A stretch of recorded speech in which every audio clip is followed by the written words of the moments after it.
Hi hello வணக்கம். இன்னைக்கு நம்ம மணிமூர்த்தி டைரக்ஷன்ல அசோக் குமார், அனுசுயா, கார்த்திகேசன் சொல்லிட்டு ஏகப்பட்ட பேர் நடிச்சு வெளியான படம் தான் லாரா. இந்த படத்தோட ஸ்டோரி பத்தி பாக்கிறதுக்கு முன்னாடி நம்ம சேனலை சப்ஸ்கிரைப் பண்ணி வச்சுக்கோங்க.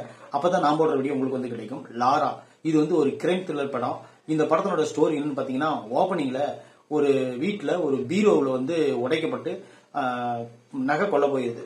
அதை கண்டுபிடிக்கிறதுக்கு நம்ம இன்ஸ்பெக்டர் வராரு. இந்த கதை வந்து காரைக்காலில் நடக்கிற மாதிரி எடுத்திருக்காங்க. அப்புறம் அந்த இன்ஸ்பெக்டர் என்ன பண்றாருன்னா, உள்ள போய் ஈஸியா கண்டுபிடிச்சிட்டு வந்துடுறாரு. அந்த இன்வெஸ்டிகேஷனை ஒரே ஒரு 5 நிமிஷத்துல கண்டுபிடிச்சிட்டு கொலையாளி இந்த திருட்டு கும்பல் யாரு அப்படின்னு சொல்லி கண்டுபிடிச்சு சொல்லிட்டு வந்துடுறாரு. அப்படியே கதையை கட் பண்ணோம்னா அடுத்த கதை ஸ்டார்ட் ஆகுது. அது எதுக்குன்னா, அவரோட இன்ஸ்பெக்டர் வந்து இவ்வளவு திறமையான ஆளு அப்படின்னு காட்டுறதுக்கோசரம் அந்த ஒரு எக்ஸாம்பிள் ஒரு சீன் வச்சிருப்பாங்க. அடுத்தபடி என்னன்னு பாத்தீங்கன்னா, ஒரு பொண்டாட்டி காணோம் அப்படின்னு சொல்லிட்டு ஒருத்தர் வந்து கம்ப்ளைண்ட் பண்றாரு. கம்ப்ளைண்ட் பண்ணும்போது அந்த கேஸ்ல இவர் இறங்குறாரு.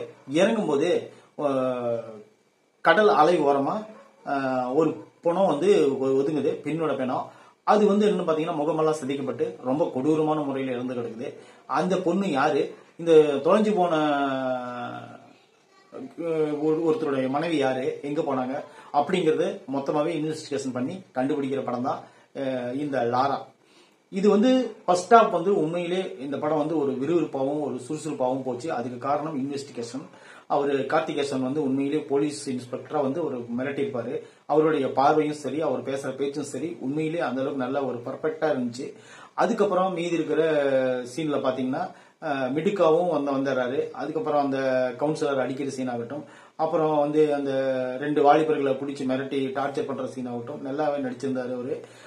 அந்த சீன்லாம் கூட நல்லா ஓரளவுக்கு பர்ஃபெக்டா ஒர்க் அவுட் ஆச்சு ஃபர்ஸ்ட் ஹாஃப். இதுல பிரச்சனை என்னன்னு பாத்தீங்கன்னா, செகண்ட் ஹாஃப் தான். ஃபர்ஸ்ட் ஹாஃப் வந்து இவங்க நல்லா கொடுத்துட்டாங்க. செகண்ட் ஹாஃப் வந்து என்ன பண்றதுன்னு தெரியாம கதை ஒரே இடத்துல சுத்திக்கிட்டு இருக்கும். சுத்திக்கிட்டு இருக்கும்போது கிளைமேக்ஸ்ல வந்து ஒரு பிளாஷ்பேக் வச்சிருப்பாங்க. அது ஒன்னும் நம்பும்படியாவும் இல்ல, அவ்வளவு ஒரு சுவாரஸ்யமாவும் இல்ல. பிரச்சனையே செகண்ட் ஹாஃப் தான். ஃபர்ஸ்ட் ஹாஃப் நல்லா கொடுத்த படங்களுக்கு செகண்ட் ஹாஃப் வந்து எப்படி கதை முடிக்க போறோம், ஏதாவது ஒரு பிளாஷ்பேக் வச்சு கதையை தேர்த்தி விட்டுலாம் அப்படின்னு முடிவெடுத்து இவங்க செகண்ட் ஹாஃப் வச்சிருக்காங்க. அந்த செகண்ட் ஹாஃப் ஏதோ ஒரு கதையை வச்சு தேர்த்திடலாம்னு நினைக்கும் போது தான் அந்த பிரச்சனையே ஆரம்பிக்குது. இப்போ வந்து ஃபர்ஸ்ட் ஹாஃப் வந்து நல்ல விறுவிறுப்பா கொடுத்தவங்களுக்கு செகண்ட் ஹாஃப் அதை விட ஒரு டாப் கியர்ல தூக்கினா தான் படம் பார்க்குற நம்மளுக்கு வந்து ஒரு கனெக்ட் ஆகும் அந்த படத்தோட. ஆனா இந்த செகண்ட் ஹாஃப் வந்து நம்மளுக்கு ஃபர்ஸ்ட் ஹாஃப் வேற படம் பார்த்த மாதிரியும் செகண்ட் ஹாஃப் வேற படம் பார்த்த மாதிரி இருக்கும். இன்னொரு விஷயம் என்ன, அசோக் குமார் வர சீன்லாம் ரொம்ப போரிங்கா இருந்துச்சு. அவரு இதுக்கு இந்த படத்துல அப்படி ஒரு சீன்ல நடிச்சாருன்னு தெரியல. ரொம்ப ஒரு ஷெட்யூலான கேரக்டர்.